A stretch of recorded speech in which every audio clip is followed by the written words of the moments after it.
To Oconee County right now. I believe we have our 11 Alive Zach Merchant up there. Did you speak with the EMA director, Zach?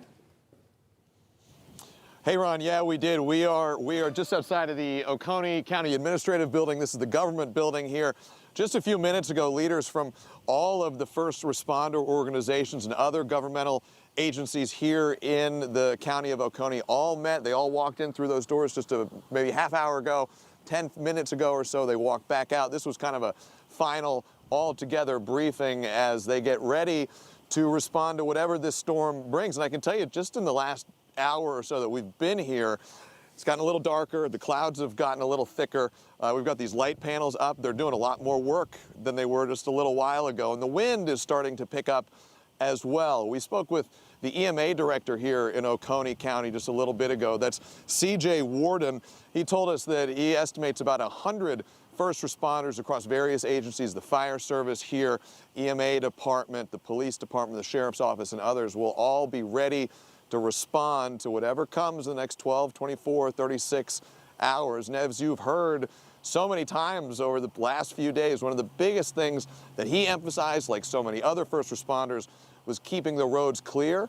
They have chainsaw crews ready to go. That'll be one of their first priorities once this storm hits, is getting them out on the roads when it's safe to make sure that the roads are clear so other first responders can do their jobs. And like so many others have emphasized too, he asked folks, if you don't have to be on the roads, stay off the roads. Leave them clear for the first responders to do their jobs. Now, we should point out here too, there is a local state of emergency declared here in the county of Oconee.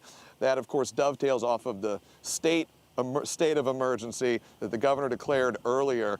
And when you talk about a winter weather event, an ice storm in Georgia, it is not that common. It's something that can take people by surprise if they're not used to it. CJ Warden talked about that when we spoke to him just a little bit ago.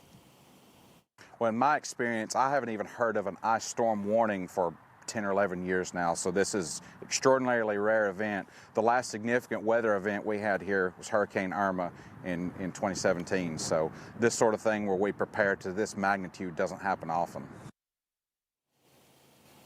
And you think back to Hurricane Irma, I remember covering that when I was working in central Georgia. That had a big impact on our state. You certainly hope we don't see similar impacts from this winter storm, but I'll end with this. CJ Warden said when we wrapped up our conversation, he said, look, I would rather be wrong and have told people to be more prepared than they needed to be than the alternative. Everybody here preparing for the worst, hoping for the best. Yeah, certainly better to be safe rather than sorry. Zach, before you go, we want to ask you about Athens. You're in that neck of the woods. What can you tell us about what's unfolding and what we're learning in that community? The big development, of course, is at University of Georgia. They've been warning for the past few days that classes on Monday were a bit of a question mark. Now we know the answer to that. Classes on Monday canceled at the University of Georgia. The school continues to maintain its request for students to leave the campus if they can. They have said through press releases that there will be places for students to stay on campus if they decide to, but the school has warned that if you decide to stay in your dorm, there may come a point if power is lost where students need to be sort of consolidated into a few residential halls that have emergency power, emergency heat to keep everybody safe. So if you're a student or if you're a parent with kids at UGA, you might want to encourage them, play it safe, get home if you can. Yeah.